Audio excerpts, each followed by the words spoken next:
Fine agosto dell'estate appena passata, raggiungo Salemi, in Sicilia. In realtà ho preso un traghetto, ma non mi sembrava il modo giusto per iniziare un video intitolato Volare.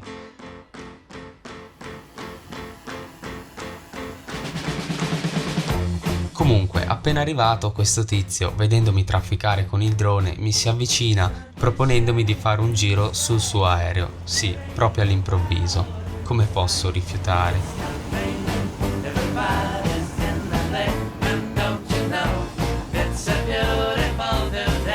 Certo, avevo sentito parlare bene dell'accoglienza al sud Italia, ma questo supera di gran lunga le mie aspettative.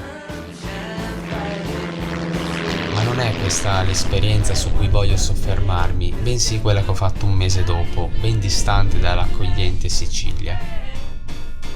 Per provare un'esperienza di volo ancora più immersiva a contatto con l'aria, sono qui sul lago d'Idrio, in Trentino, fra la provincia di Brescia e di Trento, dove proverò l'esperienza del parapendio biposto. E per farlo ci sarà con me Fabio.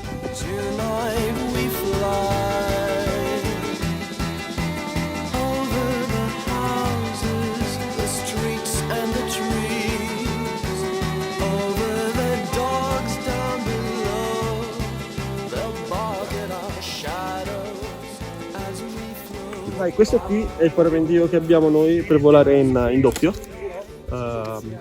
Ovviamente è composto da una vela dimensionata con il peso che andremo a caricare, 2 sellette e un'emergenza per il bipo. Quello che tu dovrai fare, te lo spiegherò a breve, farò un briefing sul decollo, in modo tale che tu mi aiuti nella fase di decollo, nella quale è fondamentale la collaborazione del passeggero con il pilota.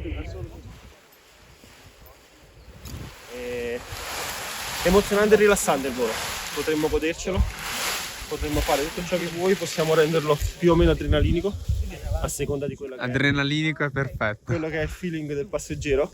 Possiamo renderlo panoramico, una semplice planata molto suggestiva, oppure possiamo metterci qualche manovra più dinamica. Mediamente dura sui 20 minuti un volo in bipo, a seconda delle condizioni meteo, però diciamo che non durerà mai meno dei 20 minuti. Mettendoci manovre dinamiche la velocità di discesa sarà più elevata e quindi potrà durare qualcosa in meno. Sono sottilissimi. Beh, in realtà non sono estremamente sottili. Questi qui che vedi, in pratica questa qui è questa parte colorata è un rivestimento che sfunge da protezione del cordino. In realtà il cordino, la parte fondamentale, portante, è interna ed è molto molto più fina. Ovviamente il più o meno sottile va a incidere su quella che è la resistenza aerodinamica della vela. Quindi si tende a fare sempre ad utilizzare dei fasci molto molto più sottili per ridurre la resistenza aerodinamica e aumentare le prestazioni della vela. Sulla vela da bipo tutto questo ha molto meno importanza, perché non sono vele che servono per avere prestazioni, ma hanno bisogno cioè devono garantire sicurezza, durata nel tempo.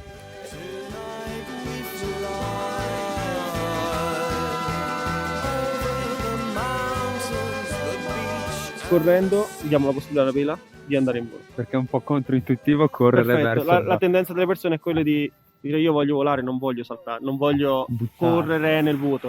Okay. Però in realtà è proprio quello che ci permette di involarci, perché la vela non stiamo nel vuoto, cioè andiamo lì e la vela prende portanza e ci porta in volo. Devo correre. Devi correre. Una volta in volo possiamo parlare, potrai chiedermi qualsiasi cosa, puoi goderti l'esperienza, non devi assolutamente trattenere il respiro, devi essere rilassato. Ah, che tensione. No, beh, È normale. sempre voluto farlo io, però.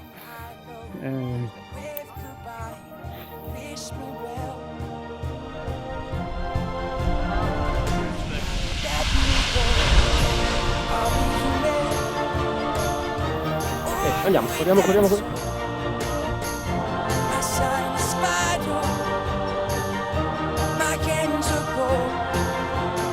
Non nascondo che ero partito un po' con la presunzione di essere quasi abituato a vedere le cose dall'alto tramite i droni, e se ci sono parole per descrivere il freddo provato in pantaloncini corti, l'emozione del volo è qualcosa di indescrivibile e queste immagini non riusciranno mai a rendergli giustizia.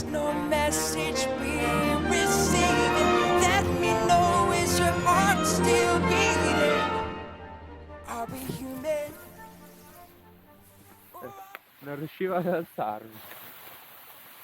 Siamo entrati in elico, ci siamo stati non so quanto tempo in elico. Ho visto. In pratica porti la vela in una fase di stallo paracadutale e dallo stallo paracadutale inneschi una rotazione che va, detta proprio in maniera banale, va a riproporre la rotazione delle pale di un elicottero, perciò si chiama elico.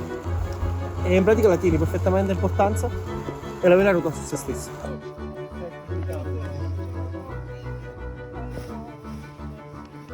Quindi qui dentro poi ci sta tutto. Sì, qui abbiamo la vela da bipo, le due imbragature, pilota e passeggero, l'emergenza da biposto, i due caschi e la cosa più importante che c'è per i passeggeri, la GoPro.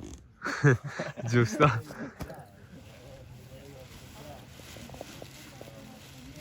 In collaborazione con un altro pilota organizziamo viaggi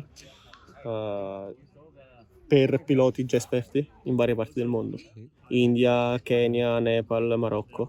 Abbiamo iniziato nel 2012 con il primo viaggio in Kenya e poi da lì ci siamo allargati in varie mete. Non so se... È una passione, cioè è una droga, è una passione, non riesco... Vivo di questo tutti i giorni, semplice, non ci sono altre spiegazioni. Che è diventato lavoro. Sì, diciamo che è diventato un lavoro ma rimane sempre una passione.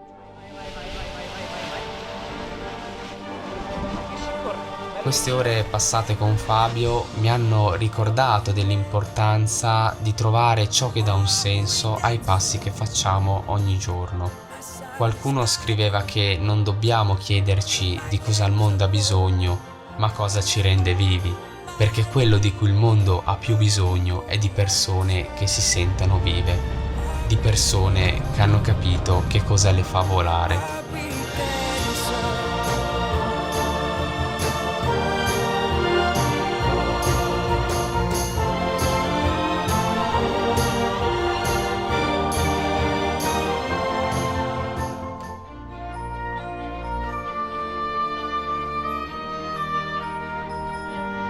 Are we human?